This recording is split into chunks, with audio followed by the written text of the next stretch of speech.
ये कैसे पॉसिबल होता है कि एक प्लॉट को आदमी 4 जगह 4 लोगों को बेच देता है, वो भी रजिस्ट्रार को पता नहीं चलता? नहीं, वो भी नहीं पता चलता। इसीलिए कहावत है कि भैया रजिस्ट्री तो ताजमहल की भी हो जाएगी। रजिस्ट्रार चेक करता है कि इस आदमी ने स्टैम्प ड्यूटी भरी कि नहीं भरी, इस एरिया का सर्कल रेट क्या चल रहा है, अपनी रसीद जमा कराई है, आपकी रजिस्ट्री हो गई। क्या मिस्टेक्स करता है एक कॉमन आदमी और गलत डिसीजन लेके प्रॉपर्टी में फंसता है? मैं ये बोलता हूँ कि रिश्तेदार और दोस्त के थ्रू भी मत लो। आपका सबसे बड़ा जो काटते हैं आपके दोस्त और रिश्तेदार ही काटते हैं। प्रॉपर्टी मैटर्स में डायरेक्ट इन्वॉल्व पुलिस भी नहीं होती है। तो मैंने कहा सर मैं एक ज़मीन ले रहा हूँ, इसको चेक करवा दीजिए। तो उन्होंने मेरे को बोला कि अगर आपको चेक करना है एक जेसीबी लेके जाइए, उसमें खुदवाना शुरू करेंगे, सारे भूत बाहर निकल के आ जाएंगे। अब उनका जमीन है, हम इसको तोड़े फोड़े, तेरे को क्या प्लॉट ले रहे हैं, उनको ये बताया जा रहा है कि हमने 143 करा रखी है। उनको लोगों को ये नहीं पता है कि 143 का मतलब क्या है। अब ये भूमि कृषि योग्य नहीं रही, नॉन एग्रीकल्चर हो गई है। वो रेसिडेंशियल है या कमर्शियल है? अब ये भूमि कृषि योग्य नहीं रही। ओके। अब ये किस योग्य है ये डिसाइड करेगा अथॉरिटी। अच्छा, एक कॉमन मैन है जिसके पास 2-4-5 लाख रुपए की सेविंग है और वो चाहता है अभी से स्टार्ट करे, तो क्या पॉसिबल है कि वो भी प्रॉपर्टी में इन्वेस्ट कर सकता है? और जहाँ गाड़ी नहीं जा रही है दिल्ली में, वहाँ उसकी कीमत 1, 2, 3, 4 करोड़ तक की भी ऐसी प्रॉपर्टीज है। मुंबई जैसी जगह में, ठीक है, शहर के बीचों बीच नाला निकल रहा है और लोधा बिल्डर ने बिल्डिंग बना रखी है। प्रॉपर्टी जितना शहर से दूर जाते जाएंगे उतनी सस्ती होती जाएगी। करेक्ट। दिल्ली एनसीआर में प्रॉपर्टीज लेने में म्यूटेशन वर्ड का क्या महत्व है? ठीक है, आपने म्यूटेशन नहीं कराई, मैंने आपको प्रॉपर्टी सेल कर दी, तो म्यूटेशन अगर नहीं होगी तो रिकॉर्ड गवर्नमेंट के रिकॉर्ड में नाम मेरे दिखा रहा होगा। जो लोग ट्रम्प बनना चाहते हैं, रियल एस्टेट में करियर बनाना चाहते हैं, तो उनके लिए आप क्या करियर एडवाइस देना चाहेंगे आज की जनरेशन को?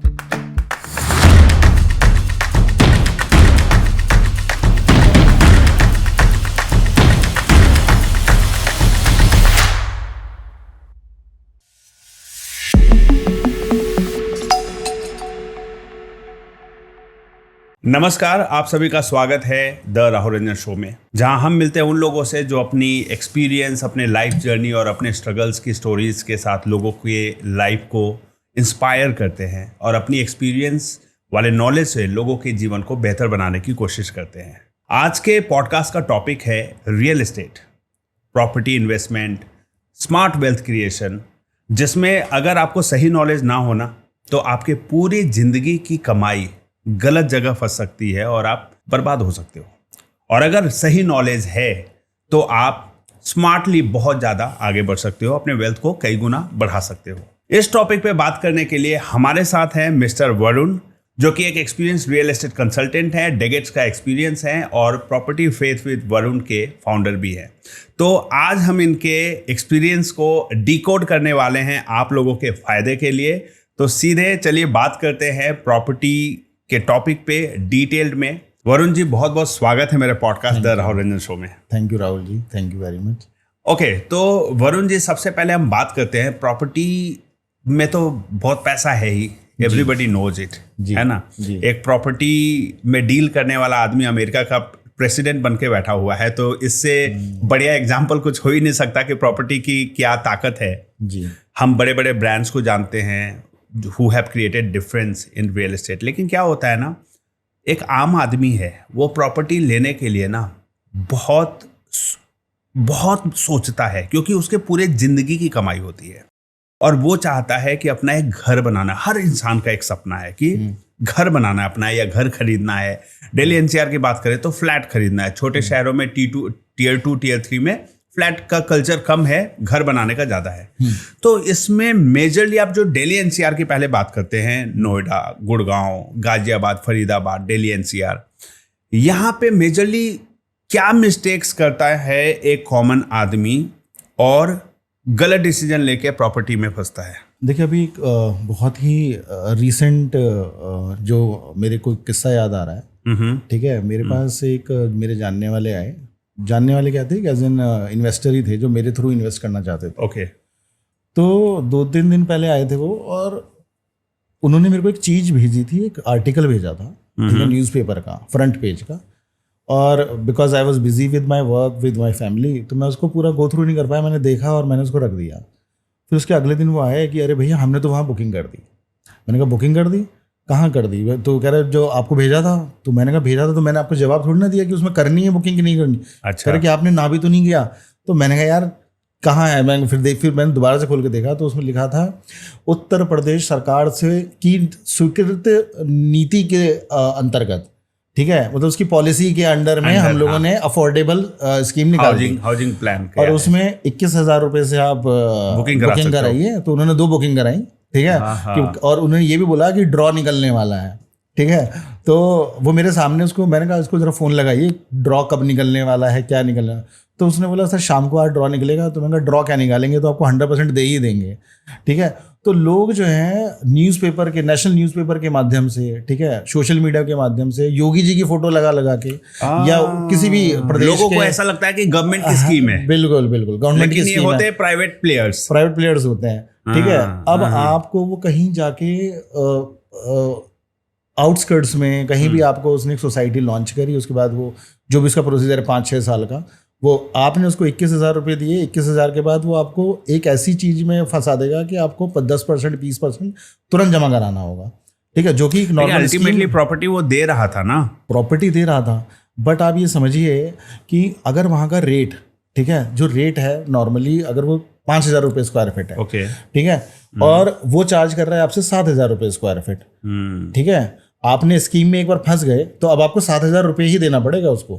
आप ये नहीं सोच सकते हैं कि उसे, तो अभी जो एडवर्टाइज प्राइस है उसको बढ़ा भी सकता है वो। बिल्कुल, अरे लोग तो मैनिपुलेट करते ही है ना, हर जगह का रेट अलग अलग होता है ना, आप ये समझिए। अच्छा, न्यूनतम राशि पे तो वो बताएगा, लेकिन वो पता चलेगा वो प्रॉपर्टी बहुत ही एंड वाला होगा, फ्रंट वाले का रेट बढ़ाते चले जाएंगे, लोकेशन के अकॉर्डिंग भी नहीं, लोकेशन नहीं। आप ये समझिए कि सपोज अगर हम दिल्ली में बैठे हैं तो कनॉट प्लेस का एक रेट है, राइट, कि इतने रुपए स्क्वायर फीट चल रहा है, करेक्ट। अब अगर मेरे को जब स्कीम बताई गई, जो भोला भाला इन्वेस्टर है जब वो देखेगा अखबार पढ़ के, तो उसको बताया गया कि X+1 पेज, सपोज X उसका रेट है कनॉट प्लेस का, तो उसको X+ करके कुछ बता दिया। तो पहले तो आपने महंगी खरीद ली प्रॉपर्टी, आप अटक गए, ठीक है, वहाँ का मार्केट रेट ही नहीं पता था। ज्यादा करके लोग क्या करते हैं, न्यूज़पेपर उठाया या एड देखा, वहां पे देखा और वहां पे 21,000 उन्होंने बिना देखे डाल दिए। ये सबसे बड़ी बेवकूफ़ी है, बिना साइट पे जाए, ठीक है, वहां पे आसपास रेट पता करें। कभी भी कभी भी आपको प्रॉपर्टी नहीं लेनी चाहिए, पहला। दूसरा जी, कभी भी मैं ये बोलता हूँ कि रिश्तेदार और दोस्त के थ्रू भी मत लो, ठीक है। आपका सबसे बड़ा जो काटते हैं आपके दोस्त और रिश्तेदार ही काटते हैं, ठीक है, क्योंकि वो क्या करते हैं कि यार इसे मेरे पे भरोसा है, चल यार कोई बात नहीं, वो अपना कमीशन उसमें बढ़िया से पहले सेट करके रखता है, अच्छा कमीशन सेट करता है। जो मार्केट ट्रेंड अगर 2% का है तो वो उसमें अपना 10% तक का भी ऐसा बीच सुनने में मार्जिन लगा के। तो आपने महंगी कितनी खरीदी, आपने दोस्त के ऊपर आपने विश्वास किया, आपने रिश्तेदार के ऊपर करा। तो सबसे बड़ी चीज है, क्योंकि आप प्रॉपर्टी ले रहे हो भैया, जब दोस्त बुरा नहीं मान रहे, जब दोस्त को शर्म नहीं आ रही, तो आप भी बेशर्मी से और डीलर्स को जाके मिलो, उनसे जाके पूछताछ करो भी है क्या रेट चल रहा है। आप कम से इस चीज को काउंटर अपने दोस्त को ही करो कि भाई यहाँ पे चल रहा है 10 लाख रुपए का रेट, तू मुझे 15 लाख रुपए बता रहा है, तो यार कम से कम थोड़ी R&D कर और तब दिलवा दे। तो अगर एक अच्छा सीखा सिखा जो भाई हाई टिकट वैल्यू है जिंदगी भर की, वो 5 लाख रुपए का अगर मार्जिन है तो आप घर में रेनोवेशन में लगा सकते हो, अपने घर को सुंदर बनाने में लगा सकते हो, और आपका दोस्त उससे अपनी पार्टियां करेगा, उसे एंजॉय करेगा, जो भी करेगा। खैर वो ऐसा दिखा रहा है दोस्त कि भाई मुझे पता चला बहुत अच्छा ऑफर, ये अवसर है, अपॉर्चुनिटी है, मैंने सोचा कि तेरा फायदा करा दूं। हाँ बिल्कुल कि तो भाई उसको, क्योंकि उसको आपका इन एंड आउट पता है कि इसके बाद कितने पैसे हैं और बोलता भी है कि कहीं लगाना है, तो उसे सारा पता है। तो अब क्या है कि क्या कहते हैं, आपको ये थोड़ा सा विजिलेंट बनना पड़ेगा, ये थोड़ा सा पूछताछ रखनी पड़ेगी, करना पड़ेगा कि उस एरिया में क्या चल रहा है। सुनो सबकी करो अपनी, जाके देख लो भाई, बिल्कुल। लेकिन अपने सराउंडिंग के और डीलर से भी पता करो कि इससे बेटर डील है क्या वहां पे। बट लोग करते नहीं है, लोग इसलिए नहीं करते हैं क्योंकि लाइफ इतनी बिजी है लोगों की, लोग इतने परेशान है, काम अभी देखिए ना, नहीं केयरलेस भी है। दूसरा यार केयरलेस की बात, आप पूरी जिंदगी भर कमाते हो, आप उससे इतने कैसे बिजी हो सकते हो कि पूरे बिजी रहने वाले से जो पैसा आया उसको कहीं भी लगा दोगे क्या? नहीं पता है राहुल जी, मैं आपको बताता हूँ कि this is all in your head. अभी आप क्या करते हो कि लाइफ हमारी हर आदमी की इतनी उलझी हुई है। हाँ, उलझी हुई है। काम है, घर है कि भाई फैमिली, ठीक है, फैमिली एक इतना बड़ा डिलेमा है कि भाई आप उसमें फैमिली से निकलना, बाहर निकलना, सैटरडे संडे मिलता है, पूरे हफ्ते में आपको नहीं मिलेगा, 2 दिन आपके पास हैं, उसमें आपको फैमिली के भी प्रॉब्लम्स देखनी है, उनको शॉपिंग करानी है, उनको कहीं रिश्तेदार के यहाँ लेके जाना है, ठीक है, और ये सब चीजें करना, ऊपर से प्रॉपर्टी देखनी है। तो आदमी क्या करता है, यार ठीक है, एक काम करते हैं, ये बंदा ठीक बोल रहा है, ठीक है, ठीक सा लग रहा है, उसे जज कर लेते हैं, उसकी अच्छी चिकनी चुपड़ी बातों में आ जाते हैं और जाके चलो ठीक है भाई नेक्स्ट संडे आता हूँ, इसकी बुकिंग देके चला जाता हूँ। बट आफ्टर सम टाइम ही रियलाइज कि भाई ये तो मैंने गड़बड़ कर दी। अब बेचारा ना काटने का, ना निगलने का, ना खाने का, वो सिस्टम में आ जाता है। तो लोगों को एक तो पहले n नंबर ऑफ डीलर्स को मिलना चाहिए, जितने ज़्यादा लोगों को मिलोगे उतना ज़्यादा बढ़िया है। और दूसरा, प्रॉपर्टी का रेट आपको 2-3 हफ्ते घूमो, 4 हफ्ते घूमो, वहाँ पे रेट पता करो, अलग अलग एरिया का रेट पता करो, वहाँ पे क्या प्लानिंग्स आ रही हैं, ठीक है, वहाँ गवर्नमेंट की कनेक्टिविटी कैसी है, स्कूल्स कैसे हैं, ठीक है। अगर कोई प्रोजेक्ट में आप इन्वेस्ट कर रहे हो तो ये बहुत ध्यान रखो कि कोई रेलवे ट्रैक आसपास ना हो, क्योंकि लॉन्ग टर्म आपको सोच के चलना पड़ेगा। अगर आप प्लॉट भी ले रहे हो तो आपको ये देखना पड़ेगा यहाँ कहीं कूड़ेदान की तो कहीं आसपास संभावना नहीं है, कोई नगर निगम की जमीन तो नहीं पड़ी हुई है, क्योंकि नगर निगम की जमीन पड़ी होगी, नगर निगम क्या है, कुछ भी डंप कर देगा। हाँ, वो कहेगा कि भाई कि 4 साल बाद उसको कहीं जगह नहीं मिलेगी, भाई हमारी जमीन है, हम यहाँ पे डंप करेंगे। तो नगर निगम की जमीन आसपास है तो थोड़ा सा कॉशियस रहिए। पार्क रहे तो अच्छा है, लेकिन एम्प्टी स्पेस ना हो तो ऑब्वियसली एक एडवांटेज ही है, हाँ, प्लस पॉइंट है वो तो। नाला वाला भी निकलता हो तो नहीं, नाला वाला भी, हाँ, बदबू। अभी यहाँ पे हमारे पास में ही एक नाला निकलता है, उस साइड में जो फ्लैट्स है, प्रॉपर्टी का नाम नहीं लूंगा, तो उस प्रॉपर्टी के पीछे वाले फ्लैट्स में उनका एसी काम ही नहीं करता, नाला, और स्मेल भी, बदबू भी बहुत आती है बारिश के मौसम में। नहीं, वो भी है, और बच्चों को बहुत वो रहता है, स्मेल भी, स्मेल, और फिर बीमारी का घर है वो। और दूसरा ये आप समझिए ना कि देखिए, वास्तु में या किसी भी चीज में, हमारे रिलीजियस उसमें भी लोग बोलते हैं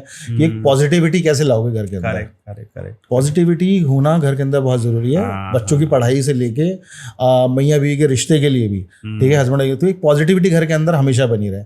अब बदबू आ रही है पूरे टाइम, ठीक है, नाला है बगल में, अनटिललेस देखो, अभी नाले वाला जो कॉन्सेप्ट है, नाले के बगल में भी लोग रहते हैं, जबकि, और मैं आपको बताऊंगा, मुंबई जैसी जगह में, ठीक है, शहर के बीचों बीच नाला निकल रहा है और लोधा बिल्डर ने बिल्डिंग बना रखी है, बताइए, पर लोग मजबूर हैं। इतने रेपुटेड बिल्डर ने वहां पैसा लगा दिया, नहीं, और लोग रह रहे हैं वहाँ, सेलिब्रिटीज रह रहे हैं, मे भी इतना हाई राइज है कि नाले की स्मेल वहां तक पहुंची नहीं रही है, पहुंचती नहीं, हवा चलती है, बट व्यू तो है। मैं तो व्यू तो है, हाँ, मेरी सिस्टर ही रहती है उसमें, तो मैं देख रहा था, तो मैंने कहा यार ये क्या है, दूर से नाला भी नदी जैसा दिखता होगा वैसे। नहीं, काला ही था, नदी वदी तो नहीं दिख रही थी, काला ही था। बट मुंबई में मजबूरी है लोगों के पास कि एक इंच की बहुत ज्यादा कीमत है, महंगा है, प्रॉपर्टी बहुत महंगा है। तो वो गोरे गांव में है, बट खैर, मगर ये था कि वहाँ मजबूरी है, बट जहाँ मजबूरी नहीं है वहाँ तो जहाँ अवॉइड कर सकते हैं वहाँ करना चाहिए।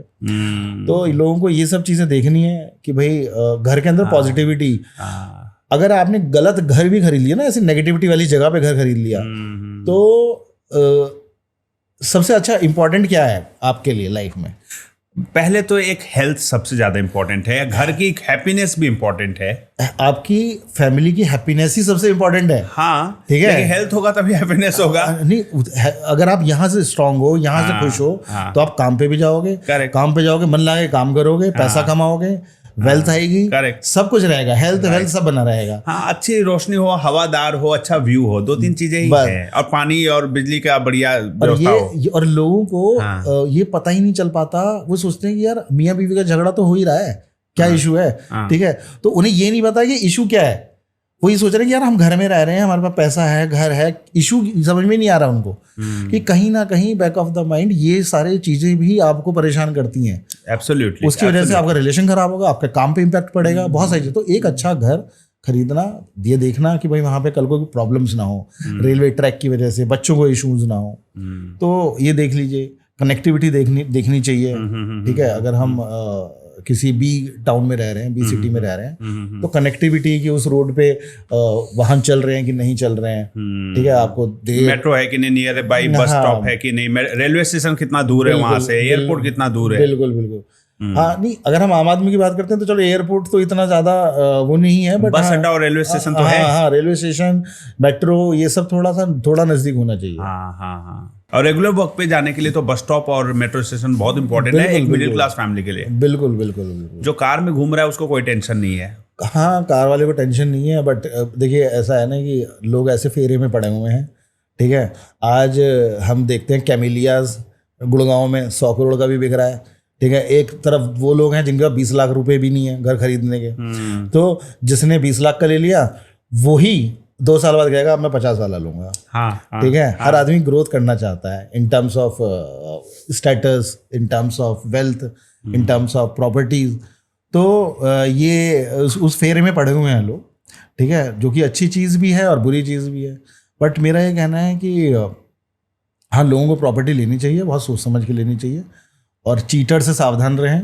क्योंकि अगर आपने बेचारे भाई 20-25 लाख रुपए इकट्ठे कर भी लिए किसी ने एक छोटा मोटा प्लॉट लेने के लिए, और कहीं किसी गलत रिश्तेदार, गलत डीलर की वजह से अगर अटक गए तो फिर आम आदमी की बस की मदद करने आने वाला नहीं है, बाद में सब पल्ला झाड़ के निकल लेंगे जो फंसाते हैं। नहीं, वो तो है ही है। प्रशासन भी देखिए फिर आता है, वो घूम फिर के प्रशासन के पास जाएगा। आज आप कोर्ट केसेस देखिए कितने कोर्ट केसेस चल रहे हैं प्रॉपर्टीज को लेके।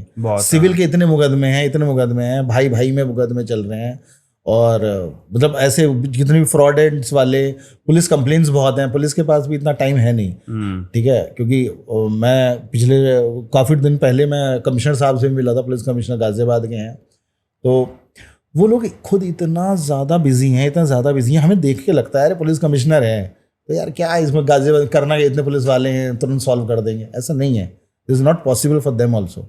सो दे ऑल्सो रिक्वेस्ट पीपल कि भाई आप आराम से कुछ खुद भी तो जांच पड़ताल कर लो। चलो हम कर लेंगे कुछ हद तक, कोई अच्छा ऑफिसर होगा वो आपकी मदद कर देगा। और कहीं ना कहीं ये प्रॉपर्टी मैटर्स में डायरेक्ट इन्वॉल्व पुलिस भी नहीं होती है। नहीं, वो कोर्ट गया तो फंस गए आप, फिर प्रॉपर्टी लंबा 10 साल के लिए तो आप उसको कई बार तो किराएदार भी क्या होते हैं, वो बोल देते हैं कि हमने एडवांस जो पैसा दिया वो खरीदने के लिए दिया था, रेंट नहीं दिया था। तो क्या हुआ, वो कोर्ट केस जैसे ही फंसा, अब वो स्टे ऑर्डर में वो ना प्रॉपर्टी ओनर बेच सकता है और ना निकाल सकता है। जब तक लंबा केस चलेगा बिना रेंट दिए किराएदार रह लेगा, बिल्कुल और खींचता रहेगा वो। 10 साल भी रह लिया और पता नहीं उसका कहीं वो गिव अप कर देगा, ले भाई जो पैसा बनता है दे दे, मैं ही विड्रॉ कर। हाँ, लास्ट में तो ऑनर भी फंस के बोलेगा भैया मुझे कुछ मिल नहीं रहा, तो 2-4-5 लाख रुपया ही देके सेटल कर दे, खत्म कर। कई बार ऑनर को देना पड़ जाता निकालने के लिए। बिल्कुल। हाँ, तो दोनों एंड से पैसा भी जा रहा, प्रॉपर्टी भी फंस गया। अच्छा, एक कॉमन मैन के लिए मैं पूछना चाहता हूँ, देखिए सबका सपना है अपना एक घर होना, है ना। तो आपने बताया प्रॉपर्टी कैसे चूज करें। अच्छा, एक कॉमन मैन है जिसके पास 2-4-5 लाख रुपए की सेविंग है और वो चाहता है अभी से स्टार्ट करे, तो क्या पॉसिबल है कि वो भी प्रॉपर्टी में इन्वेस्ट कर सकता है? जी बिल्कुल पॉसिबल है। प्रॉपर्टी जितना शहर से दूर जाते जाएंगे उतनी सस्ती होती जाएगी। करेक्ट, ठीक है। तो अब आपने ये सोचना है कि भाई मेरे पास 5 लाख रुपए पड़े हैं, ठीक है, तो इसे कहाँ इन्वेस्ट करूँ, कैसे इन्वेस्ट करूँ। अब आज की तारीख में क्या है कि आप लोन ले सकते हैं थोड़ा बहुत, लेकिन अब जो 40-50 हज़ार रुपये कमा रहा है उसको कितना लोन मिलेगा? हाँ, तो उसमें उसका तरीका वैसे तो क्या कहते हैं, उसमें लोन मिल जाएगा उसको। 50,000 वाले को भी लोन मिलता है। कितना मिलेगा? 50,000 वाले को मुझे लगता है 5-10 लाख। हाँ, 10-1 लाख रुपए मिल तो। लेकिन वो पर्सनल लोन होगा तो बहुत एक्सपेंसिव होगा। पर्सनल लोन ही NBFC भी करते हैं, ठीक है। क्योंकि अगर हम फ्री होल्ड के कुछ प्लॉट्स भी होते हैं, ठीक है, शहर के बाहर, हालांकि फ्री होल्ड के प्लॉट्स को प्रमोट नहीं करना चाहिए, ठीक है, बट कहीं से तो इन्वेस्ट करोगे, कहीं से तो स्टार्ट करोगे ना। ऑर्गेनाइज मार्केट में खरीद नहीं पा रहे क्योंकि रेट इतना ज़्यादा है। क्यों कहा आपने फ्री होल्ड के प्लॉट को प्रमोट नहीं करना चाहिए? फ्री होल्ड के प्लॉट्स को इसलिए प्रमोट नहीं करना चाहिए क्योंकि शहर के बाहर, हर शहर के बाहर आप जाइए, ठीक है, स्पेशली यूपी, पंजाब, अभी मैं पंजाबी था, हरियाणा था, तो सारे ही शहरों में आपको दिख जाएगा। जब आप कभी ट्रेन से जर्नी करेंगे तो आपको दिखेगा एक कॉलोनी बसी हुई है, उसमें रास्ते निकले हुए, खंबे निकले बदले। हाँ, प्लॉटिंग करके रोड बना के खंबे पे गाड़ के एक टाउनशिप बनाने की कोशिश की जा रही है, बट वो हर जगह है, ठीक है। बट वहाँ पे this is not government approved, कोई भी गवर्नमेंट अप्रूव्ड नहीं है। तो जो रेरा अप्रूव्ड ही होगा ना प्रॉपर्टी डीलर, कैसे ही कोई भी नहीं ऐसे कर रहे हैं, कोई भी रेरा का तो। जब मेरा एकड़ का प्लॉट है, मैंने कट किया और वैसे बना के बेचना शुरू कर दिया, बस आपने बेच दिया। उसमें क्या होता है कि सरकार के अथॉरिटी वाले आएंगे, वो कुछ अपना ले दे के थोड़ा बहुत और अपना सेटलमेंट। तो अलाउड नहीं है क्या उनको? एक और बात होती है ना, अलाउड ही नहीं है। कृषि के जमीन पे आप रेसिडेंशियल प्लॉट नहीं बना सकते, पहले कन्वर्ट कराना पड़ता है। उसको कन्वर्ट करा के उसको फिर लेआउट अप्रूव कराने पड़ते हैं। तो पहले 143 होती थी, अब धारा 80 होती है BNS के अंदर। जी, तो उसको उसमें क्या होता है। अच्छा, ये भी एक बहुत बड़ा चीज है। लोग जेवर एयरपोर्ट के पास प्लॉट ले रहे हैं, उनको ये बताया जा रहा है कि हमने 143 करा रखी है, ठीक है। अच्छा, उनको लोगों को ये नहीं पता है कि 143 का मतलब क्या है। 143 का मतलब है 143 पहले था, अब धारा 80 है। उसमें उसका मतलब है कि अब ये भूमि कृषि योग्य नहीं रही, नॉन एग्रीकल्चर हो गई है। अब वो रेसिडेंशियल है या कमर्शियल है? नहीं, मैंने फिर आपने मेरी बात को ध्यान से नहीं सुना। अब ये भूमि कृषि योग्य नहीं रही। ओके, कृषि योग्य हाँ, कृषि योग्य नहीं है, एग्रीकल्चर के। अब ये किस योग्य है ये डिसाइड करेगा अथॉरिटी। आप वहां जाइए, अब ये डिसाइड नहीं हुआ है। हाँ, अब आप वहां जाके बोलिए, वो मास्टर प्लान में वो एक तो चिन्हित होगा कि ये खसरा नंबर इंडस्ट्रियल में है, इंस्टीट्यूशनल में है, या आर जोन का है, यानी कि रेजिडेंशियल जोन का है। ठीक है, और अगर वो आर जोन का है तो अथॉरिटी आपको बोलेगा कि ठीक है, आप इसका लेआउट डालिए, इसका चार्जेस जमा करिए, और फिर हम इसको आपको आर जोन की वो दे देते हैं। अगर वो आर जोन का नहीं है, ठीक है, तो आपको क्या करना पड़ेगा, तो आपको उसको कन्वर्ट कराने की भी कुछ फीस होती है। ठीक है, कि हमें इंडस्ट्रियल से हमें यहाँ आर जोन, अभी तो यहाँ पे कुछ इंडस्ट्री लग नहीं रही है, तो गवर्नमेंट ये देखती है, जज करती है कि हाँ ठीक है, यहाँ इंडस्ट्री तो लग नहीं रही है, तो हमें कुछ चार्जेस मिल जाएंगे और हम इसको आर जोन में कन्वर्ट कर देंगे। तो इस तरह से भी करके वो कर देते हैं। तो लेआउट्स उसके डालते हैं, उसमें वेस्टेज ऑफ लैंड ज़्यादा जाती है, इसलिए वहाँ का जो अप्रूव्ड प्लॉटिंग है, अगर एक जगह पे उसके पास में ही 20,000 रुपये गज बिक रहा है और अप्रूव्ड का बिक रहा है 1,00,000 रुपये गज, ठीक है, तो इतना वेरिएशन आ जाता है, क्योंकि अप्रूव्ड में आपको गवर्नमेंट के नॉर्म्स, गवर्नमेंट के चार्जेस जमा करने पड़ते हैं। कितना परसेंट में आप कंस्ट्रक्ट कर सकते हैं, कितना परसेंट ओपन रखना होगा, ये सब भी बिल्कुल बिल्कुल, उसमें पार्क दिखाना पड़ेगा, आपको सारी चीजें दिखानी पड़ेंगी लेआउट्स में। अच्छा, यहीं जब हम अनअप्रूव्ड में आते हैं तो उसमें कोई पार्क की जरूरत नहीं है, पार्क मतलब देते नहीं है काफी। तो अनअप्रूव्ड वाले में लोन भी फाइनेंस नहीं होता ना? नहीं, बट हो जाए, एनबीएफसी कर रहे हैं, एनबीएफसी लोग एलआईसी से करा लेते हैं। हाँ, एनबीएफसी हैं, हिंदुजा है और आधार फाइनेंस है, ये 4-5 हैं जो ऐसे करके करते हैं। थोड़ा महंगा करते होंगे, थोड़ा महंगा कर देते हैं, क्योंकि उन्हें पता है ना, मजबूरी है, क्या करें। अच्छा, एनबीएफसी को अपनी दुकान चलानी है, ठीक है, क्योंकि उसके पास वो क्यों जाएगा, हाँ, जो हाई एंड वाला वो तो आएगा नहीं, मैं एसबीआई से कराऊंगा, ऐसे वाले लोग ही एचडीएफसी से कराऊंगा, तो मैं क्यों कराऊंगा इनके पास। तो दोनों की प्रॉब्लम सॉल्व कहाँ से हो रही है कि वो अनअप्रूव्ड कर रहा है, और अप्रूव्ड की प्रॉब्लम कौन सॉल्व कर रहे हैं, एसबीआई और एचडीएफसी कर रहे हैं। अच्छा, तो हर किसी के लिए एक आदमी बना हुआ है इस दुनिया में। अच्छा, ये जो एक बार मैंने न्यूज में ये भी पढ़ा था कि जेवर एयरपोर्ट बन रहा था, इसके चलते कि इतने किलोमीटर के दायरे वाली जमीन अभी नहीं बेची या खरीदी जा सकती है। तो ऐसे भी तो रूल्स होते हैं, कई बार लोग अपनी मर्जी से बेच दें और वो गवर्नमेंट ने बोला कि भैया बेचना अलाउड नहीं है। हाँ, तो गवर्नमेंट, देखिए, गवर्नमेंट क्यों बार बार बता रही है कि भाई इतने किलोमीटर मत खरीदो। कितनी बड़ी टीम होती है, आपको मैं बताता हूँ कि अथॉरिटी में बहुत ज़्यादा बड़ी टीम नहीं होती है। इनका हायरार्की लेवल कैसा है, पहले एक सुपरवाइजर है, फिर एक जेई है, फिर एक एक्सीएन है, और फिर उसके ऊपर ओएसडी या जो भी अधिकारी होंगे, और उसके ऊपर और जो टॉप के अधिकारी, सारी ये ऊपर की जो लॉबी है, ये सारे पीसीएस और आईएएस वाले। तो एक सुपरवाइजर को अगर आपने गांव दे दिए, 10 गांव भी दे दिए, 10 गांव का मतलब हो गया पता नहीं कितना बड़ा एरिया हो गया, तो वो कहाँ कहाँ जाके देखेगा। अच्छा, उसको भी भाई किसी ने मैनेज कर लिया, ठीक है, तो फिर वो भी नहीं आगे जाके बताएगा। तो रजिस्ट्रार भी तो रजिस्ट्री रोक देता होगा ना? नहीं, वो अपना काम करता रहेगा। हिंदुस्तान में ये एक सबसे बड़ा कम्युनिकेशन गैप हुआ ना फिर तो, कम्युनिकेशन की अथॉरिटी बोल रही नहीं बेच सकते और रजिस्ट्रार वहां पे ठप्पे लगा के इसका उसका ट्रांसफर कर रहा है। ये बहुत बार ये मुद्दा उठ चुका है कि भाई जो नोटिफाइड जमीन है, जहाँ पे नहीं होना है, नहीं सेल होने चाहिए, उसकी खरीद बिक्री चल रही है। इसीलिए कहावत है कि भैया रजिस्ट्री तो ताजमहल की भी हो जाएगी, ठीक है ना, क्योंकि अच्छा, हाँ, आप जाके बोल दीजिए, आप रजिस्ट्रार ये देख, रजिस्ट्रार क्या चेक करता है, रजिस्ट्रार चेक करता है कि इस आदमी ने स्टैम्प ड्यूटी भरी कि नहीं भरी। वो अपनी किताब निकालेगा, इस एरिया का सर्कल रेट क्या चल रहा है, उसके हिसाब से वो कैलकुलेट करेगा, 100 गज का प्लॉट है, इतने की रजिस्ट्री, हाँ जी ठीक है, ओके है, स्टैम्प दे दी है, अपनी रसीद जमा कराइए, उसका एक जो स्लिप होती है 1% की, वो जमा कराइए, आपकी रजिस्ट्री हो गई। तो अगर आप जाके आगरा के ताजमहल की भी रजिस्ट्री करा लेंगे, ठीक है, उसको कोई टेंशन, वो अपनी ड्यूटी कर रहा है। रजिस्ट्रार को क्या मतलब, रजिस्ट्रार कोई इशू नहीं है, उसको तो खसरा नंबर और ये प्लॉट नंबर से मतलब, उसको तो ताजमहल लिखा हुआ आ नहीं रहा है एड्रेस पे, बिल्कुल कुछ नहीं लिखा है, उसको तो ये है कि भाई हाँ, अब आपने खसरा नंबर था ताजमहल का और आपने रजिस्ट्री करा ली, तो अब आप क्या करेंगे। अच्छा, ये कैसे पॉसिबल होता है कि एक प्लॉट को आदमी 4 जगह 4 लोगों को बेच देता है, वो भी रजिस्ट्रार को पता नहीं चलता? नहीं, वो भी नहीं पता चलता, वो कैसे पता चल जाएगा? मैं आपसे भी पैसे ले लिया, आपसे भी आपको भी ले जाके वहां पे ठप्पा पर लगा के वो बेच दिया। नहीं, वो ऐसे नहीं होता, मैं आपको बताता हूँ वो कैसे होगा कि वो मोस्टली किन केसेस में होता है। सपोज आपने एक ज़मीन को डेवलप किया, एज एन मैं बोलूँगा कि सपोज आपके नाम पे 1000 गज जगह है, ठीक है, अब 1000 गज जगह में से आपने रास्ते डाले और उसको प्लॉट डाल के काट दिया, ठीक है, तो आप जो रजिस्ट्री करोगे, वो प्लॉट नंबर सेम रहेगा। आप नहीं, आप प्लॉट नंबर्स की करोगे ना, प्लॉट की करोगे, रास्ते का क्या होगा? रास्ते की रजिस्ट्री तो नहीं करोगे ना किसी को। अब आपने क्या किया कि आपने एक प्लॉट ए को बेचा, अब आपने वही प्लॉट बी को बेचा, तो गवर्नमेंट रिकॉर्ड में क्या आ रहा है? गवर्नमेंट रिकॉर्ड्स में ये आ रहा है कि भाई इनके नाम पे 1000 गज थी, 1000 में से हमने 100 आपने 100 गज करके 10 आप समझ लीजिए फॉर एग्जांपल 300 गज आपके रास्ते में चली गई, ठीक है। अब आपके पास सेलेबल एरिया कितना बचा? 700। आपने 700 पूरा भेज दिया, करेक्ट, ठीक है, 700 पूरा भेज दिया। आपका गवर्नमेंट रिकॉर्ड में 300 गज हमेशा दिखा रहा है। अब गवर्नमेंट अवेलेबल, हाँ वो तो दिखाएगा ही ना, रास्ते की, वो तो आपने बेची ना, हमने बेचा ही नहीं। अब रास्ते वाली जमीन वो है, ये तो रजिस्ट्रार को नहीं पता ना कि ये 300 गज रास्ते की है, पार्क की है, मंदिर की है, क्या है। आप वो जाएगा, हाँ 300 में जितना चाहो आप बेच सकते हो।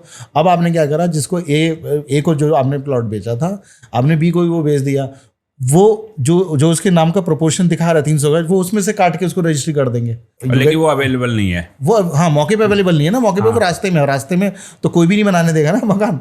तो इस तरह से ये खेल चल रहा है। दिल्ली में वो कौन से एरियाज हैं जो अभी भी आपके हिसाब से अंडररेटेड हैं, लोगों को पता नहीं, लेकिन वहाँ पे बड़ी अच्छे सस्ते रेट पे प्रॉपर्टीज बिक रहे हैं?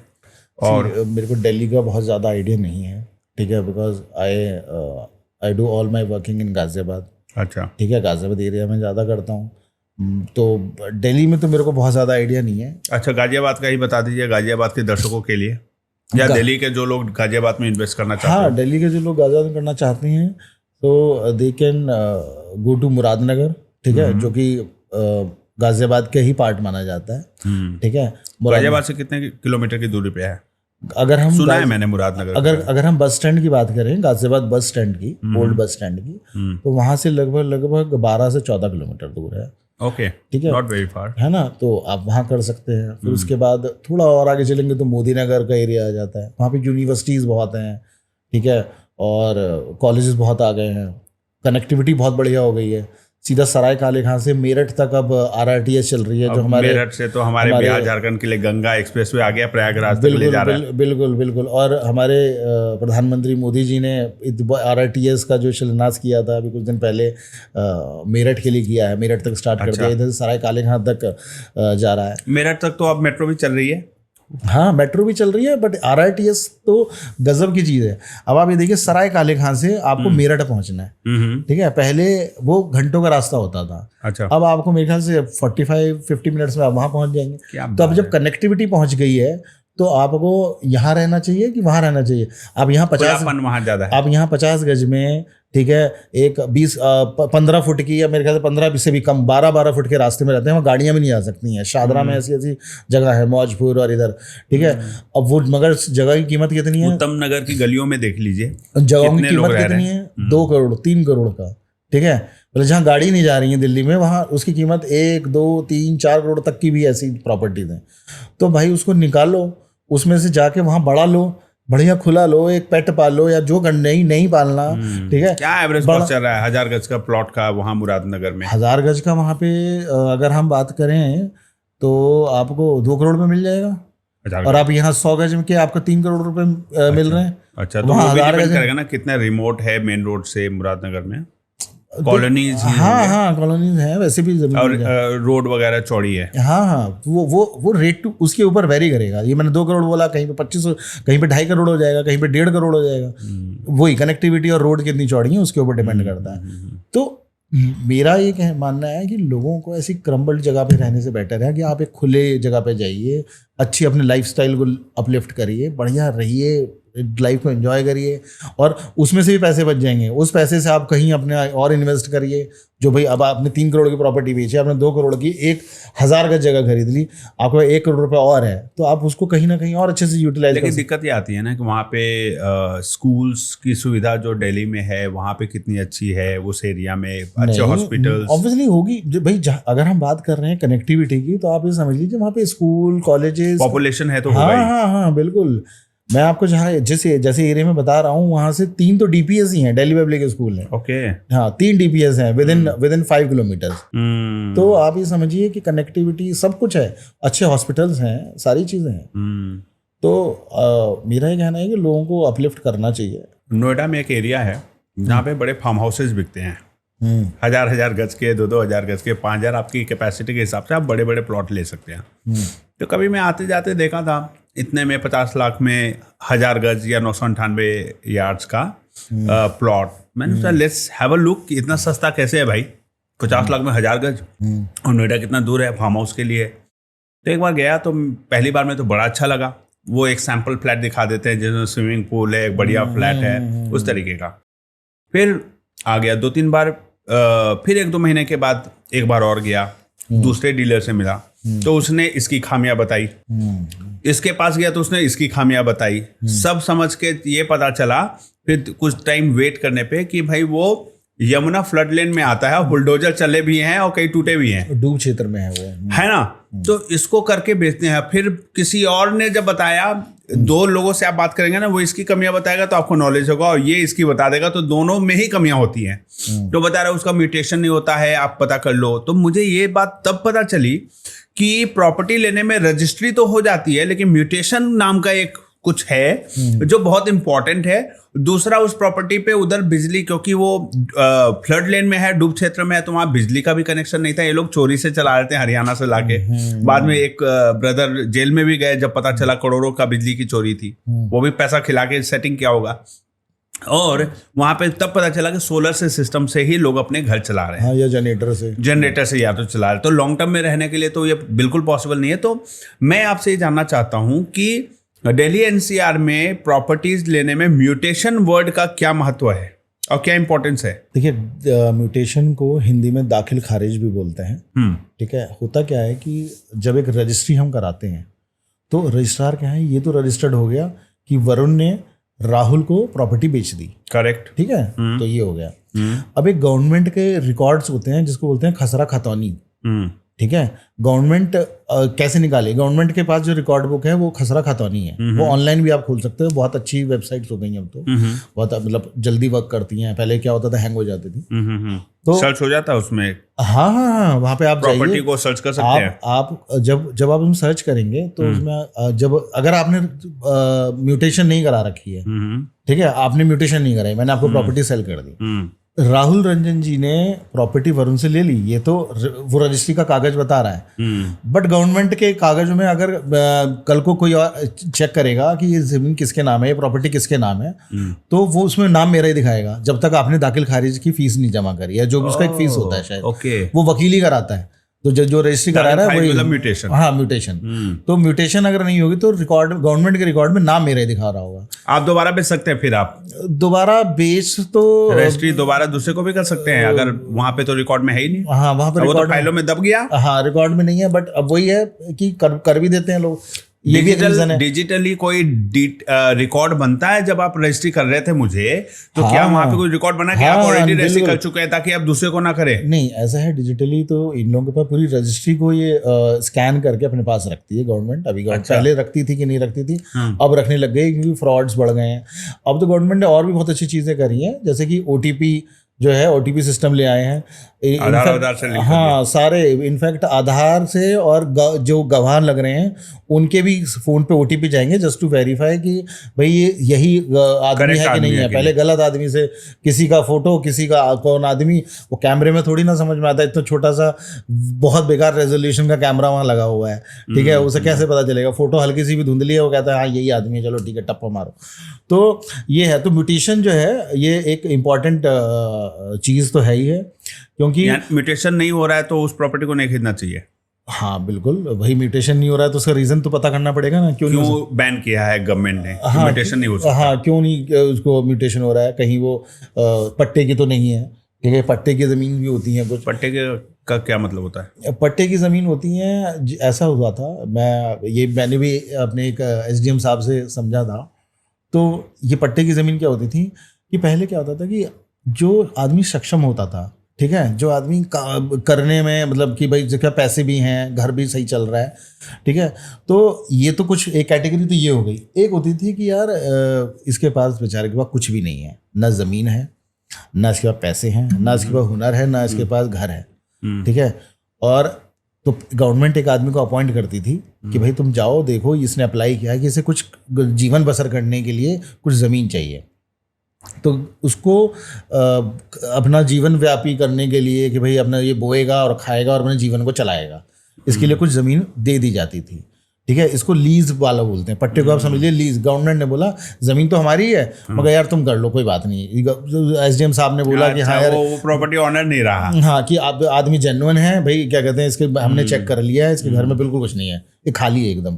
तो यार कोई बात नहीं, इसे पट्टा दे दो यार, कोई नहीं। तो उसको एक पट्टा दे दिया, ठीक है, कि भाई अपने जाओ करो। उसका पट्टे का भी वेरिफिकेशन होता है हर 5 साल में, ख्याल 5 साल में होता है, 10 साल में होता है, कि वापस से जाके चेक करता है आदमी कि अरे इसकी माली हालत बढ़िया तो नहीं हो गई है, कि तो फिर इसको ले लिया जाएगा वापस। तो पट्टे की ज़मीनों को भी लोगों ने सेल किया है, जो कि जब पट्टा गवर्नमेंट ये बोलता है, कहता है यार पट्टा तो हमारा है, तुमने कैसे सेल करने का? तो फर्जी कागज बना के, ठीक है, फर्जी कागज बना लेते हैं, लोगों को पता ही नहीं चलता है। और रजिस्ट्रार बिल्कुल वेरीफाई नहीं करता है कि जो बेच रहा है वो असली ऑनर है कि नहीं। देखो रजिस्ट्रार का काम मैंने आपको बताया ना, सिर्फ और सिर्फ सर्कल रेट, एरिया का सर्कल रेट क्या है, स्टैम्प ड्यूटी भरी कि नहीं भरी, वो करते हैं मेनली। क्या आप मेरी प्रॉपर्टी को जाके किसी को रजिस्ट्रार ऑफिस में जाके अगर आपको पता हो या आप मेरे प्रॉपर्टी के पेपर के फोटोज हों आपके पास, तो आप जाके किसी को बेच सकते हैं और वो रजिस्ट्रार आपके नाम पे कर देगा रजिस्ट्री? नहीं, अगर देखिए रजिस्ट्रार पेपर्स को वो वेरीफाई नहीं कर रहा है ना कि राहुल आया है कि वरुण आया है। देखिए उसमें क्या है कि ये किस तरह का फ्रॉड होगा कि भाई एक तो वो ओरिजिनल तो चाहिए, ठीक है, लोग ओरिजिनल पेपर्स भी बना लेते हैं, नकली बनवा लेते हैं। हाँ, नकली बना लेते हैं, नोट बन जाते करेंसी तो पेपर ही क्या कर लेते हैं किसी केस में। यार इसी के लिए ना मैं एक बहुत इंपॉर्टेंट चीज़ है, ठीक है, ये एक बहुत कि इसको अगर रोकना है, देखो हर आदमी इतना ज़्यादा चेक्स नहीं कर सकता। तो मैं बल्कि अपने कुछ 1-2 क्लाइंट्स हैं उनको मैंने ये बोला है कि जहाँ पे बहुत ज़्यादा डाउट हो ना, आप वहाँ पे चाहे अगर आप लोन नहीं भी लेना चाहते ना, 5-10 लाख रुपए का लोन ले लो, क्योंकि बैंक वाले जो होते हैं ना वो इतने बेशर्म होते हैं कि आप तो हिचकिचाओगे, मगर वो आपसे बोलेगा नहीं उनका वो 13 साल पुराना रिकॉर्ड चाहिए, इनका तो ये भी चाहिए, इनकी ये रजिस्ट्री भी चाहिए। अच्छा एक काम करिए, एक वेरिफिकेशन हो जाता है, अपना आधार कार्ड भी दीजिए, चलिए प्लॉट पे चल के फोटो भी खींचनी है, ठीक है, प्लॉट पे चल के फोटो खिंचवाता है, ओनर की, बायर की, ठीक है, हाँ जी यही प्लॉट ले रहे हैं, ठीक है। तो सारी चीज़ें जो है बैंक वाला, अगर मतलब मेरा ये मानना है कि अगर आपको लग रहा है कि हल्का सा भी डाउट है, पैसे आपके पास हैं, आप 10 लाख का ही लोन ले लीजिए, यार कोई बात, 30-40 हज़ार रुपए का इंटरेस्ट ही तो भरोगे साल भर में, और फिर बाद में क्लोज भी आप कर सकते हैं, इंस्टेंट करके बात करके क्लोज कर दीजिए। अगर सरेंडर वैल्यू नहीं है कुछ भी, ठीक है, तो तुरंत क्लोज करा सकते हैं 2 महीने में। अगर सरेंडर वैल्यू का क्लॉज भी है, जो कि होता है तो मेरे ख्याल से 1 साल का होता है, तो वो कितना आप इंटरेस्ट भर देंगे, तो भरो और अपना उस पर ले लो, लोन पे ले लो, वो ज़्यादा बेटर है। बाकी हैं गवर्नमेंट साइट्स हैं, आप उस पर जाके चेक भी कर सकते हो, ऐसा नहीं है कि चेक कर लीजिए, अगर नहीं हो पा रहा है तो बैंक से वो कर लीजिए, लोन ले लीजिए। और प्लॉट में और इसमें तो और भी बहुत सारी चीज़ें हैं, जैसे कि लोग ज़मीन लेने में, प्लॉट लेने में डरते हैं नॉर्मली।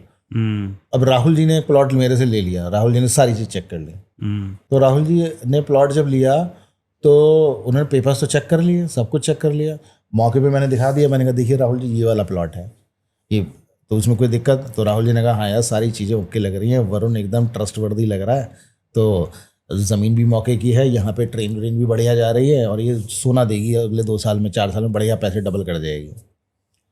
अब राहुल जी ने रजिस्ट्री कर दी, हमें पैसे दे दिए, राहुल जी वहाँ पहुँचे, राहुल जी ने जैसे ही वहाँ पर कंस्ट्रक्शन शुरू करी, बगल वाला आया, भाई साहब क्या कर रहे हैं? तो कहेंगे कि बाउंड्री कर रहे हैं, घोसला का घोसला था। हाँ, तो कह नहीं, वो कहेंगे कि ये बाउंड्री नहीं कर सकते, कि क्यों नहीं कर सकते, कि अरे आप उधर से करिए, थोड़ा 2 फीट दूर से शुरू करिए या 5 फीट दूर से शुरू करिए, यहाँ तक तो हमारा है, ठीक है। तो सबसे पहला जो चीज़ है वो आपने रजिस्ट्री नहीं करनी, कोई डॉक्यूमेंट चेक नहीं करना, बाउंड्री करवाना है।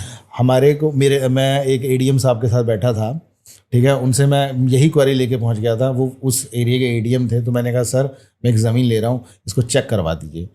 तो उन्होंने कहा यार तुम एक चीज़ बताओ, हम किसी पटवारी को बोल देंगे चेक हो जाएगा, वो कोई इशू नहीं है, क्योंकि मेरे वो रिलेशन में आते हैं। तो उन्होंने को बोला कि अगर आपको चेक करना है, एक जेसीबी लेके जाइए, उसमें खुदवाना शुरू करेंगे, सारे भूत बाहर निकल के आ जाएंगे, ठीक है, करेक्ट। तो जो अड़ोसी पड़ोसी सब आ जाएंगे, अरे यहाँ से नहीं है, वहां से है, ये है, कोई फोन करके बोल देगा तुम्हारी जमीन में क्या हुआ, बेच दिया क्या, बाउंड्री हो रहा है। हाँ, तो टोकन देके आप वहाँ पे, सबसे पहले आप टोकन देने के बाद वहाँ पे कंस्ट्रक्शन, या अभी आप बोल दीजिए सामने वाले को, सेलर को, कि भाई हम सबसे पहले बाउंड्री कराएंगे, ये रहा टोकन, भाई बाउंड्री कराएंगे, पैसा हमारा लग रहा है, तुम्हारा तो लग नहीं रहा है, अगर हम कल को ले भी नहीं पाए तो हमारी बाउंड्री तो कहीं नहीं जाएगी, तुम्हें तो बढ़िया बने, हमने पैसा लगा के और नहीं कि उससे आप डील कर सकते हैं कि बाउंड्री बनाने का जो भी कॉस्ट होगा, अगर कोई डिस्प्यूट आया तो तुम भरोगे, तुम्हारी ही बाउंड्री है। वो भी कर सकते हैं, बट एटलीस्ट आपके सामने डिस्प्यूट तो आ गया कम से कम। आपने पूरा पैसा लगा के जो फंसते वो तो छोटे से अमाउंट पे हो गया काम, वो आप पहले ही कर लो, शुरू में बाउंड्री पूरी बनी भी नहीं है, वो तो जैसे भी जाते ही हल्ला हो जाएगा। जैसी भी जैसी जाएगी नींव खोदने के लिए सारे भूत बाहर आ जाएंगे। करेक्ट। तो मेरे को उनका आइडिया इतना पसंद आया, मैंने कहा हाँ यार ये तो सही बात है, जमीन का पता करना है तो सबसे पहले वहाँ काम शुरू कराओ। और फ्रॉड होगा तो वहीं पे कल्टी मार लेगा, वो आगे बात ही नहीं करेगा, वो जानता है कि उसकी पोल पट्टी खुलने वाली है। बस। अच्छा, रियल एस्टेट में इन्वेस्टमेंट अगर करना है तो कमर्शियल प्रॉपर्टी में इन्वेस्ट करे या रेसिडेंशियल में करे? यार ये तो देखो अभी रिसेंटली आप देख रहे हैं मोदी जी ने अभी क्या बोला है कि वर्क फ्रॉम होम करना है पहले तो, ठीक है। तो इस तरह का चैलेंजेस आ गए हैं। कब तक वो तो टेम्पररी है ना। हो सकता है कि भाई 6 महीने लगे, 4 महीने लगे, 5 महीने लगे, ठीक है पहला। तो मैं ये नहीं कह रहा हूँ कि उससे कमर्शियल पे कोई फ़र्क पड़ने वाला है, बट अब आप ये देखिए कि मेरा ये मानना है कि कमर्शियल रिटर्न अच्छे देता है बट थोड़ा सा रिस्की होता है, ठीक है। और रेजिडेंशियल रिटर्न कम देता है बट थोड़ा सेफ होता है, ठीक है। तो रिटर्न्स आपको ज़्यादा उसी में मिलेंगे, रेंटल इनकम बहुत बढ़िया मिलती है कमर्शियल में। आप दुकान चल देखिए, क्या कहते हैं, एक करोड़ की दुकान आपको ज़्यादा अच्छा रेंट दे देगी 1 करोड़ के मकान से, ठीक है। बट अब अगर कल को कोरोना जैसे हमने कोविड में देखा कि कैसे लोगों के बिजनेस भी बंद हो गए, ठीक है, और ऑफिसेज खाली पड़े रहे, ठीक है, जिनका ऑफिस था उनकी रेंटल इनकम नहीं आ रही थी। तो मेरा ये कहना है कि सेफ चलना है तो आप रेजिडेंशियल में करिए इन्वेस्ट, ठीक है, रिटर्न कम आएगा। बट आप देखिए अगर किसी के पास पैसे लिमिटेड हैं तो आप रेजिडेंशियल में जाइए, किसी के पास पैसे अनलिमिटेड हैं तो आप अपने पैसे को डाइवर्सिफाई करके रखिए, कुछ रेजिडेंशियल में, कुछ कमर्शियल में, कुछ शॉप्स खरीद ली, ठीक है, कुछ ओवरसीज अगर आपको करना है या कोई इस तरह का रिजॉर्ट में भी करना है तो किसी के पास पैसे जैसे पैसे हैं वो इस तरीके से इन्वेस्ट करें। जो लोग ट्रम्प बनना चाहते हैं रियल एस्टेट में घुसकर और बहुत बड़ा पैसा अमीरी देखना चाहते हैं, उनको लगता है करियर बहुत अच्छा है इसमें रियल एस्टेट में, ऑब्वियसली, क्योंकि सारी चीज़ें बढ़ सकती है, जमीन तो घट ही रही है और डिमांड बढ़ रहा है क्योंकि आबादी बढ़ रही है। तो जो लोग रियल एस्टेट में करियर बनाना चाहते हैं, शुरुआत कंसल्टेंट के तौर पे करेंगे, बाद में बिल्डर बनेंगे, तो उनके लिए आप क्या करियर एडवाइस देना चाहेंगे आज की जनरेशन को? देखिए सबसे बड़ी जो चीज़ है इस फील्ड में, क्योंकि इतना हाई टिकट प्रोडक्ट है, इतनी महंगी चीज़ है, लोगों के इमोशन से लेके सब कुछ इसमें जुड़ा है, ठीक है।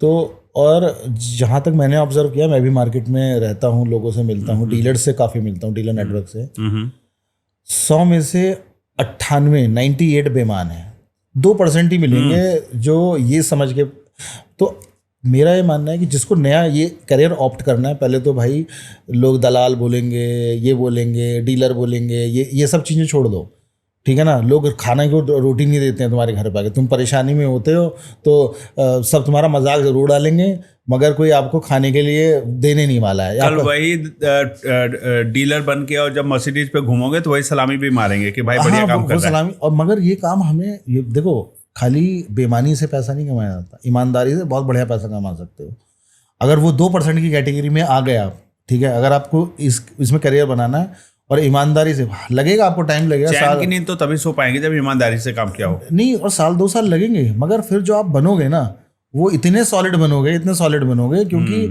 आपके पास जो इन्वेस्टर्स की वो रहेगी ना, पोर्टफोलियो रहेगा, उन्हें पता है कि ये बंदा जो है ये हमारा 1 रुपया भी मरने नहीं देगा, ये अपने पैसे की तरह पैसा लगाता है। तो एक तो आपको अगर करियर बनाना है तो this is a very very good field. मतलब मेरे को लगता है कि रियल एस्टेट से ज़बरदस्त कुछ भी नहीं है, ठीक है। रीज़न बीइंग क्योंकि I have done many business, ठीक है। लोगों को उधार देना पड़ता है, उधार रखना भी पड़ता है, कुछ लोग क्रेडिट दे रहे हैं, ठीक है। ये एक ऐसा धंधा है कि बेचने वाला खुश, ठीक है, कि भाई मैं इस चीज़ को बेचा और मुझे पैसे मिल गए तो मैंने बेचा। वो रजिस्ट्री पर साइन तब करेगा जब उसे 1-1 रुपया मिल जाएगा, ठीक है। और ख़रीदने वाला खुश कि भैया मुझे कब्जा मिल गया, मैंने अपना पहला घर खरीद लिया, दुकान खरीद ली, कुछ खरीद ली और मैंने पैसे दिए और भैया मेरे को चीज़ मिली। और सीधा और जो बिकवाने वाला है वो भी खुश है, वो कहता है भैया जिस दिन बिकवाया मेरा कमीशन आ गया, ठीक है, इसमें उधारी का चक्कर उधारी 1 रुपए की कहीं कहीं पे भी इस पूरे चेन में उधारी नहीं है, ठीक है, और जबकि इतना महंगा प्रोडक्ट है, ठीक है, तो इसमें उधारी नहीं है पहला। दूसरी चीज ये है कि ना कमाओ तो आप हो सकता है 4 महीने कुछ मत कमाओ, ठीक है, मगर आपके अंदर पेशेंस होना चाहिए, ठीक है। एक बार कमाओ तो 4 साल का भी कमाया है। हाँ, 5वें महीने में हो सकता है इतना कमा लोगे कि क्या हो गया यार, आज के एक काम करते हैं, आज आईपैड भी ले आते हैं, आज आईफोन भी ले आते हैं, साला क्या बात है, हाँ, तो इतना आप इसमें कमा लोगे। तो भाई पेशेंस का गेम है, ठीक है। और इसमें ये बात सच है कि पहले अनपढ़ लोग आते थे बिना पढ़े लिखे, ठीक है, क्योंकि ये इस बिजनेस को, इस प्रोफेशन को लोग कहते हैं यार इंजीनियर बन के क्या प्रॉपर्टी बेचेंगे, नहीं। तो यार इंजीनियर बन के तुमने कौन सा बहुत बड़े, मतलब अगर तुम बहुत ज्यादा अच्छा नहीं कर रहे हो। मैं देखता हूँ हमारे फील्ड में, जब मैंने नया मैं इसमें घुसा था, ठीक है, तो मैं तो बहुत ऑर्गेनाइज्ड इंडस्ट्री से आया था, देखता था चीज़ों को। तो मैंने एक लड़के को देखा, वो बाइक से आया, उसने चप्पल पहनी हुई थी, ठीक है। कैन यू बिलीव कितना कमा रहा था वो? मेरे मतलब पैरों से नीचे से जमीन निकल गई। वो बाइक लगाया, स्टैंड पे खड़ा करा, एक पार्टी को बुलाया, वो भी बाइक पे आई करके। तो जब मैंने उसके बारे में पता किया तो मैंने सुना 50 से 60 लाख रुपए साल का वो कमा लेता है। क्या बात है। तो मैंने कहा यार ये क्या काम है भाई, 50 लाख रुपए। ऐसा लाइफस्टाइल क्यों रखा? अपनी कार से घूम सकता है ये? घूम सकता है, मतलब ठीक है, वो मतलब उसके लिए इजी है ना, फास्ट जाना आना, और वो बड़ा कैजुअल होगा, वो जाता हो मेरे पास है तो है, किसको दिखाना। तो मैंने सोचा यार जब ये 50 लाख रुपए कमा सकता है, साला हम बेवकूफों की तरह है यहाँ कॉर्पोरेट में धक्के खा रहे हैं, तो कॉर्पोरेट में धक्के खा रहे हैं, लाइफस्टाइल को सही करने में लगे हैं। सुबह ईमानदारी से 9 बजे पहुंच जाते हैं, शाम को 7 बजे वापस आ रहे हैं, ठीक है, घर आके अपना खाना खा के सो जा रहे हैं, फिर वही सुबह जा रहे हैं।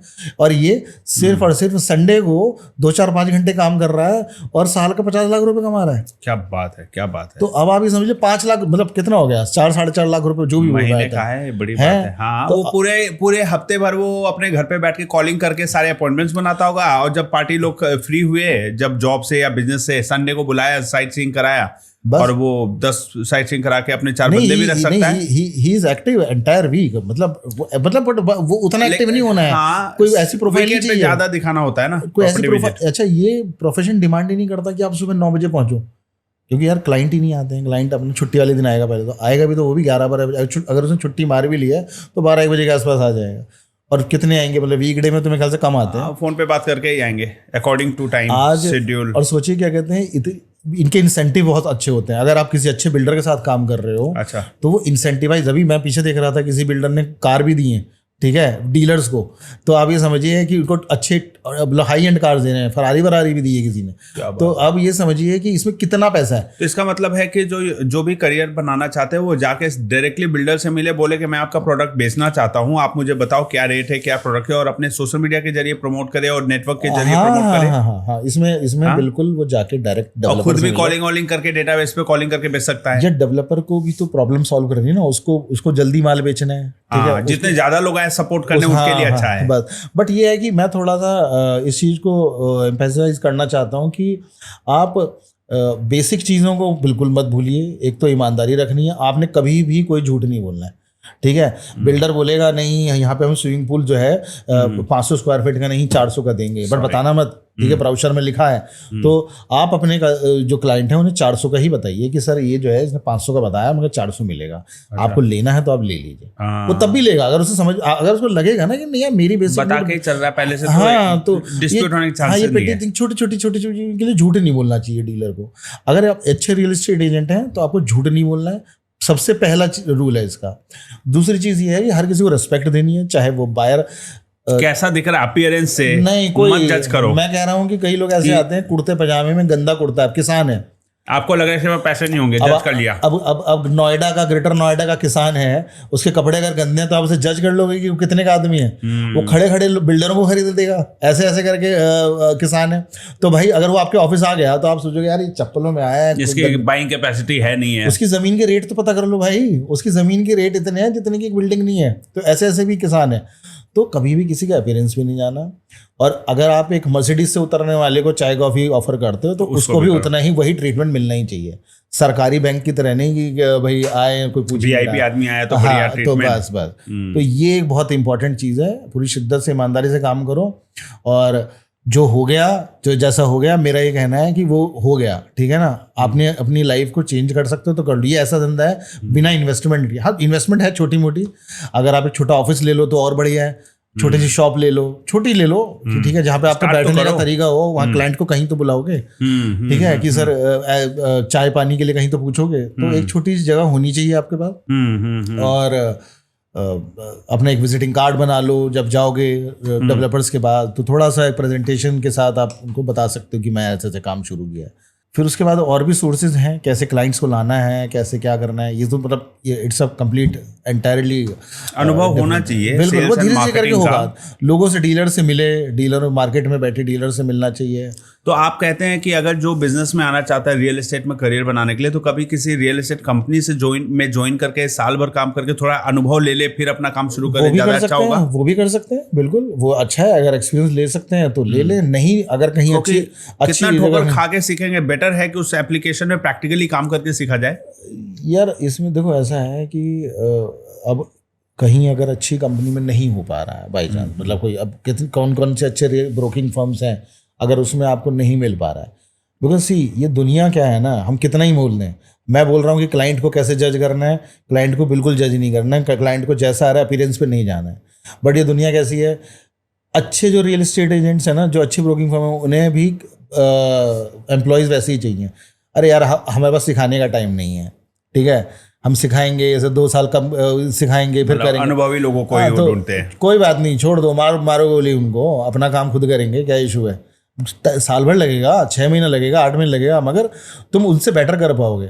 वो तुमसे कमाएगा, तुम अपने लिए खुद के लिए कमाओगे, वो भी तो तुमसे कमाने वाला है, तो तुम्हें सैलरी देगा। तो कोई अगर मतलब डिसहार्टन होने की जरूरत नहीं है, ठीक है। लाइफ में ये है कि अगर कोई कहीं अच्छी जगह नहीं भी मिल रहा किसी ब्रोकिंग फर्म में, खुद अपना काम शुरू करो, अपने तरीके से, अपने चीज़ों से, अगर अपनी हुनर से आप वो चीज़ अचीव कर सकते हो। तो वरुण जी, बहुत अच्छा लगा आपसे बात करके, बहुत सारी बातें हुई प्रॉपर्टी से रिलेटेड। ये टॉपिक इतना इंटरेस्टिंग है कि इसमें 4 घंटे का भी एपिसोड बन सकता है। जी जी जी। तो अब हम इसे क्लोज करने से पहले एक आखिरी सवाल पूछना चाहता हूँ कि रियल एस्टेट के बिजनेस में जब आप आए या वर्क में आए, तो इसमें सोशल मीडिया का कितना इम्पैक्ट रहा आपके प्रोफेशन को अपलिफ्ट और मतलब ग्रोथ देने में, आपको अपलिफ्ट करने में, आपको प्रोग्रेस देने में? देखिए, social media is a very good platform to showcase things. ये चीज़ों को जब बेचने के लिए मैंने सोशल मीडिया का इस्तेमाल ज़रूर किया। मैंने अपने पेज से नहीं किया, ये पेज मैंने 1-1.5 साल पहले जब मैंने रियलाइज़ किया कि लोग कितने फंस रहे हैं, कितना लोगों को पता नहीं है कैसे कमाना है, इसमें कैसे नहीं कमाना है, ठीक है। ये पेज तो मैंने इसके लिए करा था, मैं प्रोफेशन में तो काफ़ी टाइम से हूँ। तो सोशल मीडिया इज़ आपकी रीच बहुत अच्छी होती है भाई, ऑफलाइन से अच्छा ऑनलाइन मीडियम है। क्लाइंट्स आते हैं आपके पास सोशल मीडिया से? हाँ बिल्कुल आते हैं, हम लोग एड रन करते हैं, ठीक है। काफ़ी 1-2 लोगों से हम लोग कनेक्टेड हैं, तो वहाँ पे हम लोग एड रन करते हैं और क्लाइंट आते हैं, इंक्वायरीज आती हैं, तो हमारे पास स्टाफ है, वो अपने आप उसको दिखाता है चीज़ों को और हम लोग सेल करते हैं। तो social media is the only thing, मेरे को लगता है कि ऑफलाइन तो अभी कुछ इतना दम बचा नहीं है, ऑनलाइन ही सबसे बढ़िया मीडियम है। तो अच्छा है, इसे बेचना चाहिए, इसी से बेचना चाहिए।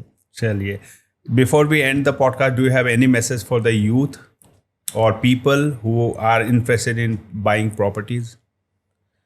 यार ईमानदार रहो, और अगर ईमानदार रहोगे तो पैसा खूब कमाओगे। ये बात आप लिख के रख लो एक बंद तिजोरी में, ठीक है। ईमानदारी पूरी रखो, किसी को फंसने मत दो, किसी की बददुआएं मत लो, ठीक है। किसी को मतलब कहीं गलती से भी कोई फंस गया, जितनी वो पूछताछ नहीं करेगा ना, उतनी आपको करनी है, ठीक है। आप अगर अपने किसी जानने वाले के लिए सिर्फ इतनी मदद कर दोगे, उसे फंसने से बचा लोगे ना, तो ऊपर वाला सब देख रहा है, तुम इतना दे देगा, तुम संभाल नहीं पाओगे यार। तो मेरा ही कहना, हाँ, तो ये है, बस अपना अच्छे से ईमानदारी से काम करें। Thank you so much Varun ji, आने के लिए हमारे पॉडकास्ट में, इतनी वैल्यूएबल इंसाइट्स और नॉलेज शेयर करने के लिए। तो गाइज, हमने अभी बात की वरुण जी से, रियल एस्टेट कंसल्टेंट हैं और बहुत अच्छा अनुभव है। इनका इंस्टाग्राम हैंडल है प्रॉपर्टी फेथ विद वरुण, जिसमें ये बहुत सारी नॉलेज शेयर करते हैं रियल एस्टेट से रिलेटेड, कि आपको प्रॉपर्टी बाइंग से पहले किन चीज़ों पे ध्यान देना चाहिए।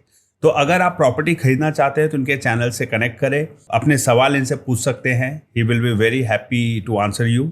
और जो लोग प्रॉपर्टी में करियर बनाना चाहते हैं, उनको जैसा कि वरुण जी ने अभी बताया कि ये सबसे one of the most lucrative industries में से एक है। ऑब्वियस सी बात है, कोई भी प्रोडक्ट या सर्विस के बिजनेस में अगर आप आते हैं तो उसे बेचकर प्रॉफिट होता है। जितना ज़्यादा एक्सपेंसिव प्रोडक्ट आप बेचेंगे उतना ज़्यादा आप प्रॉफिट और मार्जिन आप बना सकते हैं, और रियल एस्टेट से ज़्यादा महंगा कोई प्रोडक्ट दुनिया में नहीं बना है। तो आप इसमें अगर करियर बनाना चाहते हैं, सोशल मीडिया का उपयोग करिए और अपने प्रोडक्ट या सर्विस को प्रमोट करिए, लोगों की मदद करिए। और वरुण जी ने जो सबसे अच्छी बात कही वो मुझे अच्छा लगा कि किसी के साथ झूठ, फरेब या डिसऑनेस्टी, चीटिंग का मन में किसी भी प्रकार से ये फीलिंग मत लाइए कि मैं अभी इस प्रॉब्लम से निकलने के लिए छोटी सी झूठ बोल देता हूँ। झूठ के साथ कोई भी काम किया जाए, जब नींव खराब हो, कमजोर होना, तो वो कभी बड़ी इमारत नहीं बना सकता। लॉन्ग टर्म में ऐसा ना हो कि झूठ बोलने की आदत ही लग जाए छोटी छोटी आदतों के साथ, और फिर आपका पूरा बिजनेस, आपका करियर खराब हो जाए। तो लोगों की बद्दुआएं नहीं लेनी चाहिए किसी भी प्रोफेशन में। ये बात मुझे बहुत अच्छी लगी। तो गाइज, इस पॉडकास्ट में इतना ही। अगर आपको ये एपिसोड पसंद आया हो तो अपने फ्रेंड्स, फैमिली के साथ शेयर करिए, वीडियो को लाइक करिए, अपने व्यूज़ कमेंट में डालिए, और मेरे channel Rahul Ranjan Singh YouTube channel को सब्सक्राइब करना मत भूलिए, ताकि हमें कॉन्फिडेंस मिले और वरुण जी जैसे इंसाइटफुल डिस्कशन के लिए एक्सपर्ट, सब्जेक्ट मैटर एक्सपर्ट को हम अपने चैनल, अपने पॉडकास्ट में बुलाते रहें। तो मैं हूँ राहुल रंजन सिंह, ये था द राहुल रंजन शो। जल्दी मिलते हैं हमारे नए एपिसोड में नए सब्जेक्ट मैटर एक्सपर्ट के साथ। Till then, keep learning, keep growing, keep shining. जय हिंद, जय भारत।